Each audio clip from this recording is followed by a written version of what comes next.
All right, for this week's segment of Inside the ACFL, I am joined tonight by two members of the Bankers who have been on kind of a roll the last 2 out of 3 weeks, a couple of close wins, and I think you've lost 2 games and it's been by a combination of 6 points. Is that right? Yeah, well, one was a 3-point loss, one was a 1-point loss. So 4 points. So I was wrong, I apologize. I have Danny Rojas here to my right, to his right. Pedro, I didn't get your last name, Pedro? Perez. Perez, PP. All right, Power and Perez. And of course, my partner, Adam, down at the end. And guys, we're going to get right into this. You guys are a member of what they call the B flag division. Does that bother you? Can I take this down, Danny, so everybody can see your face? Yeah. Good. All right. Does that bother you when someone says B division? I mean, naturally you hear that a lot from A guys, but there are a lot of A guys that play in the B League. So if it's that bad, then, you know, all I gotta say is this. Our goal is definitely to go to Flag A. So, I mean, obviously, we want to be in the A. But we got to take step by step. You know, we want to win. If we win the Flag B, or when we win the Flag B, however you want to put it, then there's something to talk about as far as going to the A division. But yeah, I mean, of course, nobody wants to be B anything, whether it's. I kind of look at it, Adam, as a derogatory remark. They're in the B division, like, you know. Well, let me ask you guys then, because as Joe mentioned just a second ago, you've got 2 losses decided by 4 points. One was a 3-point game, one was a 1-point game.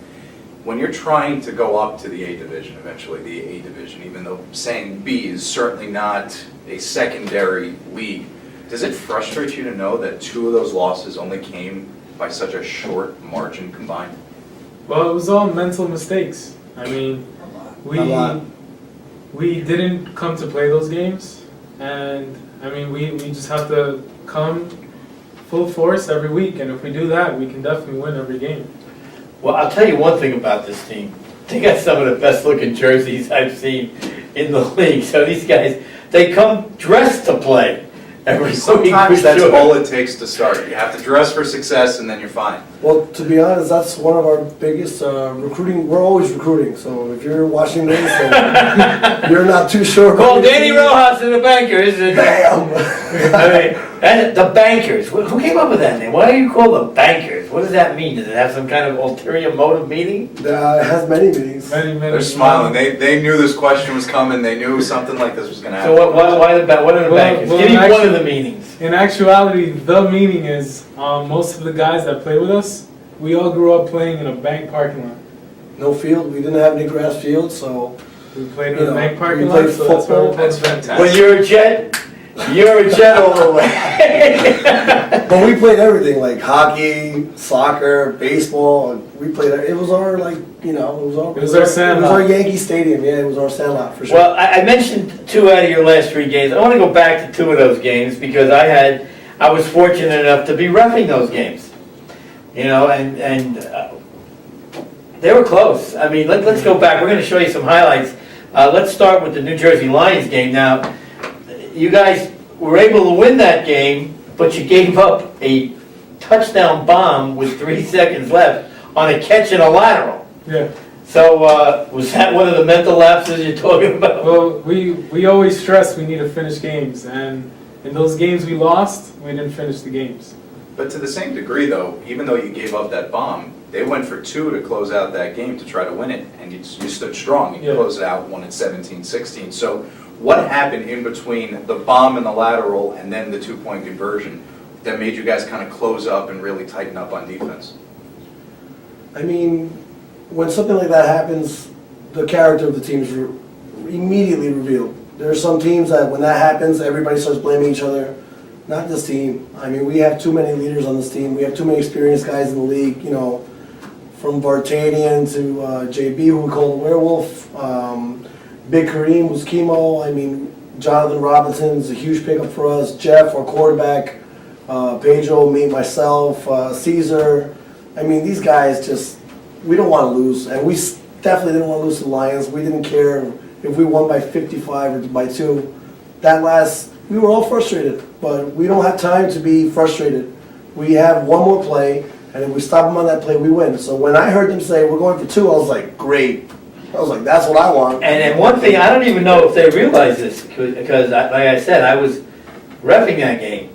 They defended the 2-point conversion, but I don't even know if they were aware of the fact that there was a flag on the play, that Lovelace had crossed the line of scrimmage, and his pass was illegal anyway. Yeah. So, I mean, of course, you don't have time to think about that when you're playing defense. You just know you gotta defend the pass. So he defended the pass, but if some fluke had happened and someone had caught it, it wouldn't have counted anyway. Thank God. But that's secondary to you guys, right? You know, a penalty is always secondary to the fact that you guys have played the play correctly. You guys have done the job that you knew you were supposed to do. Because even if a flag is thrown, if you still give up a 70-yard bomb, at the end of the day, you're frustrated with it. You're happy it's coming back, but you're frustrated that it happened. Yeah, you have to play through the whistle. Yeah, oh, believe me, we spoke about that bomb very, very thoroughly, and the Lions are a good team. You know, we've had our differences with them on the field, and you know they bring it. They bring an intense team, and Jabu's a very strong-armed quarterback, as you can see on the bombs that he throws. He can run the ball too. He's very mobile for a big guy. Let me ask you also, because he was late to that game, if I remember correctly. So you guys had a couple of series without him in the game. How much of that set the tempo of it without him being in the game? He came in, it was a little rusty at first, then he kind of found his groove. But you guys were able to set footing a little bit without him being there. How much of that played in? I don't think it played in too much, because he did come in and he was rusty. I mean, I'm granted, and also Poma wasn't there. So those were two big players that weren't there in the beginning, and Poma wasn't there throughout the whole game. But at the end of the day, I mean, what really disrupted Jabu was our pass rush. And if it weren't for that, I mean, he can gun it into any hole in the field. Any defense you put on a good quarterback, Jabu, or what's the quarterback's name from the Canes? Oh, that would be Wally. I mean, look at Wally. Wally's a great quarterback, but if there's a rush on him, any quarterback's going to look below average or average at best with with no protection. You can't keep your eyes downfield if you have pressure on you all the time. Your footwork's a lot of whack. You can't make accurate throws. You can't make throws when you want to throw them, especially if it's big guys. There's no alley.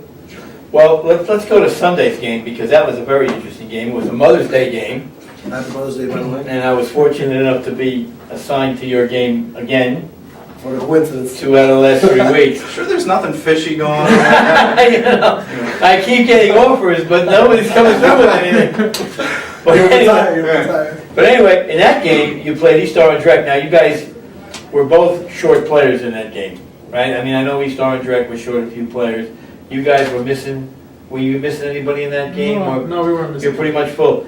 Well, East Orange Rec, Adam, scores 13 points pretty early in the game, and into the second half, they made that stick, pretty much. And then with about 9 minutes or so left, Bankers make a quarterback change. Jeff shifts out of quarterback position, Danny steps in, and immediately as you're looking at the highlights in front of us, Danny gets into the game, and suddenly offensively, you guys take an entirely different look. Now you're running the ball, you're scrambling around, you're hitting some quick hit passes just to open the defense up, and suddenly you score right away. I mean, who's that? Was that Pedro? Was that you that decided to make that change at quarterback? Those calls are mine. Yeah. So you saw that your offense needed a kick in the ass.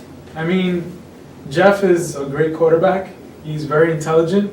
Just wasn't his day. And I mean, we don't need anybody knocking him on the forums, because he is a great quarterback.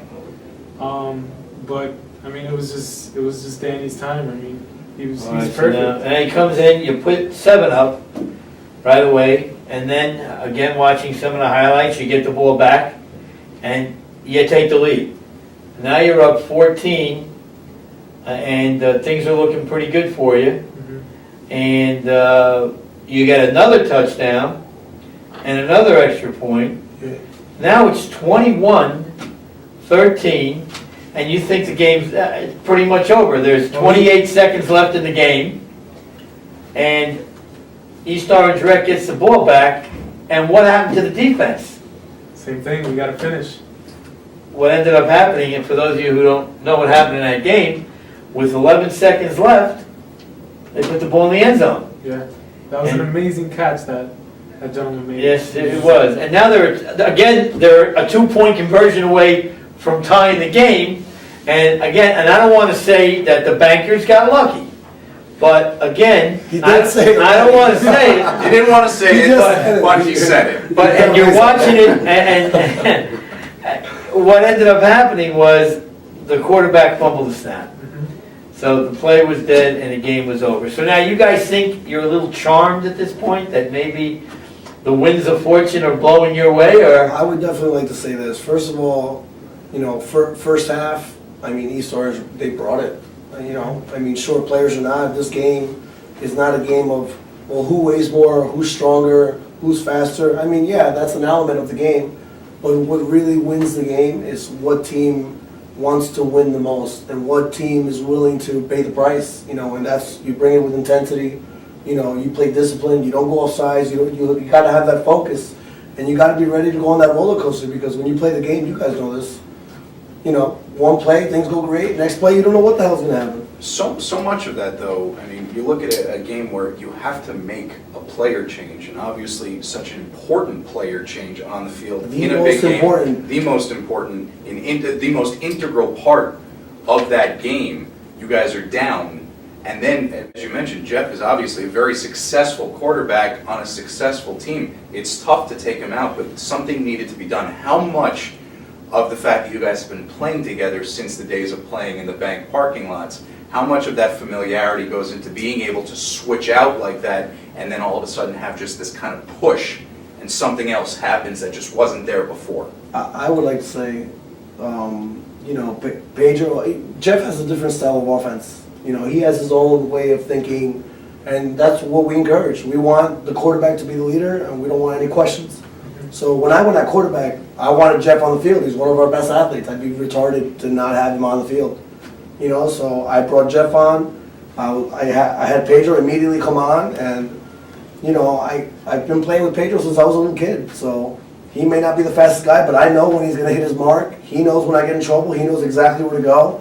So you make up for speed with chemistry. So I mean, that played a huge part. Like you want to call it the bankers, whatever. You don't score 21 points on 3 drives in a game that you have had 5 drives and have had no touchdowns by accident. That's not an accident. There weren't fluke plays. Our offensive line blocked their butts off. Our receivers did a great job of getting open, and I just did what I could with what I was given. And Which is all you really can do. So the fact that you were not only given the small holes to be able to score on 3 straight drives, but you were surrounded by familiarity. oh yeah, That's got to be one of the bigger keys for you guys. And it's got to be at least comforting for you to know going forward in the games that if something does need to happen, that you can turn to that familiarity and it will be there to help you guys. All right, let me shift gears here quick, Sure. and let's talk about the overall conference. I hate saying B, I really hate saying it, but in the B flag right now, everybody's talking about the Warriors and everybody talks about Express, especially the Warriors and Express. They're not shy about tooting their own horns. But, I mean, East Orange Rec, 5-2, Lions are 4-2, Bulldogs are 4-2, you guys are 4-2. The Express is undefeated at this point.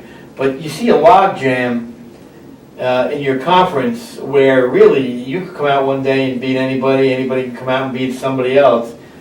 How do you see this shaking out? I mean, is the Express by far the best team in the league? Are the Warriors by far the second best team in the league? I mean, where do you see yourselves fitting into that mix with these other teams and those 2 teams? Well, Express, I mean, and the Warriors, they are in a different division, so therefore they haven't really played. I'm not sure how strong their division is. I mean, I played in previous seasons against some of their teams. That changes every year. But this year, I mean, our division is, if somebody comes and they bring it, I mean, any given Sunday they can win. So you're not afraid of anybody. You're not afraid of Express. You're not afraid of. We can't be. I mean, the Wildcats is another team that. have you seen our D-line? Oh, a couple of times. We honestly, we recruited like crazy. Yeah. And our biggest goal was to beef up the O-line and the D-line. And with that, we bring strength. And Well, you mentioned the werewolf. This guy, you gotta see this guy. He's a monster. He's a monster, and you know what? He hits himself in the face when he misses the flag. And that's why the other teams get scared. They No say, lie. man, we gotta worry about this guy. He's kicking his own ass. He's Intimidation, dog. I mean, You know, I'm grown, man. Of course, it helps to have players like that on your team that not only intimidate the other team, but intimidate your own team to some degree. But when you see that kind of logjam up there, with you guys at 4-2, a couple of other teams at 4-2, 1 at 5-1, do you guys? Does it go through your head pregame that every game is that important? Because if you fall back, you don't know where you go. But if you step forward and another team falls back, you're only helping yourself. Does that go through your head pregame? That's what I love about this season in particular. I mean, ask the Canes. I'm sure they've played a bunch of games where they were just like, we just need some new blood or just some more competition. Put it however you want.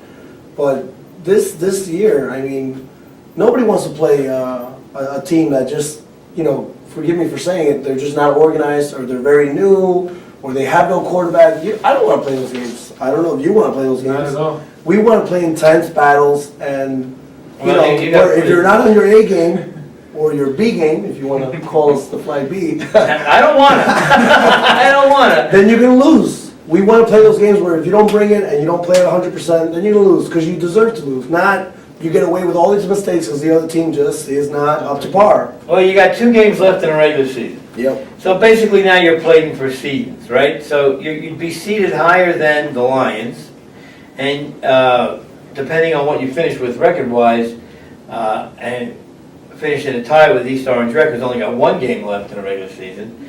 You've got the tiebreaker on both those teams. So I mean, but you just said it's so even that even if you get seeded high and you're playing a lower seed, that lower seed has the capability of winning also. So really, is there a big advantage to being seeded number 1 with the team so balanced? I mean, there is an advantage because throughout the season, it's basically practice for the playoffs. So some of these teams that you see have 0 wins or they just got their first win, I mean, they're just putting their things together, they're putting their pieces together. So let's say if you see them in the first week and you're like, oh, this team is horrible. I mean, when it comes to the first week in the playoffs and you play them, you're like, this isn't the same exact team. So you always have to have that mentality that you're going to play the best team in the league. So you guys coming out intense-wise, heavy-duty, no matter what the record, no matter what. Okay, We well, have to. If we want to consider ourselves, a championship caliber team, and that's our goal is to win the championship, nothing less, then we have to bring it. okay, well, listen, I want to thank you guys for coming down, and we're not quite done yet, because Danny, I'm going to let you make this announcement, because this is something new that we're going to be doing here. Beginning this Sunday, with this Sunday's game, we are going to institute a Player of the Week winner of some. Now, Danny, the name of your company, we're going to give you a plug here, SSP, right? Yep. Speed, Strength, and Performance. This is a nutrition company. Yep.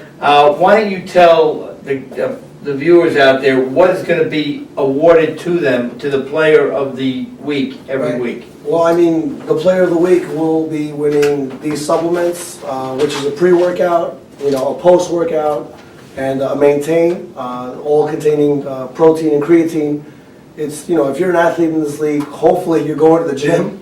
Hopefully, because I see some guys that they look like they do not go to the gym, and if they do go to the gym, I don't know what they're doing. But either way, if you're lifting for strength, you need a lot of energy, and you need that energy to maintain throughout your whole workout. Because once you run out of energy, you don't have anything left for the strength. So what it does is Player of the Week will have a chance to use this for 3 workouts in their gym, and it's pretty much a $25 value. And that's going to be every week. Every week. Week. So that's going to be every week, guys. Now, this water bottle, did you bring this for me? I actually brought it. I was thirsty, and I ended What do you up mean chugging this is it. yours? I ended up Oh, chugging okay, it. all right, I understand. But listen, let me ask you something. I'll Now you trade got- you the water bottle for the sweater. No, this is orange Syracuse. Now, you got this for the player. Now, what about the ref of the week? How about a bucket of chicken for the ref of the week? Because right now, I'm beyond gyms, guys. I'm 46 years old. I'm done with gyms. I mean, I'm proud of this, and it is real, guys. And other guys are questioning my hair every day. It's real. It's There real. have been questions floating around. Jim Flanagan's hair is fake. I know that for a fact. It's fake. But listen, this is a great thing. And also, Danny's company is going to be doing some advertising with us. But this is great, man. I mean, this is every week we're going to announce the winner of the Player of the Week. And here's the best part about it: you guys are going to vote on it. Ooh, that's gonna be fun. All right, Mr. Flanagan will put up a list of players based on referees' reports of who had an outstanding game, announcers' report, JT reports. I know how much you guys love JT out there, so we're going to let him get involved in this. And you're going to win a $25 value. Now, if you are the Player of the Week more than once, you can end up looking like Hulk, right? With this stuff. You're gonna have the stiff arm of the werewolf. JB. The werewolf, crazy stuff. You know what? Can we give this box to Jim Flanagan? You could give it to Jim. Because he's a little on the flabby side right now. He needs to tighten up a little bit. Ripping him apart. Why do you think we have this desk so high? So it only catches him from the chest up. That's right. And I'll tell you what, if he gets any heavier, he's gonna have boobs. Oh my God. And we can't have that. So this is, Jim, this is for you. This is gonna be for you. Guys, I wanna thank you for stopping by. And it was a lot of fun. I'm glad you guys, I know you had a basketball game tonight. Yeah. You won the basketball game. You guys don't lose at anything. We don't try like not to. Yeah. Try not to. Oh, do you know who you're playing on Sunday yet? Yes. Who are you Gen playing? Pro. Gem Pro, okay, they put up some points, they're a new team in the league, They right? got one of our former players as their new quarterback. Okay, so now you're gonna go out there and take them seriously? Or familiarity. They know what to They know what to expect. expect. But We so know how does- he plays. but so does he. So does he. Yeah, so it's a two-way street. All right, on behalf of Pedro, Danny, my partner Adam, myself, and Jim Flanagan out there behind the camera, see you next week on This Week in the ACFL. Good night, everybody.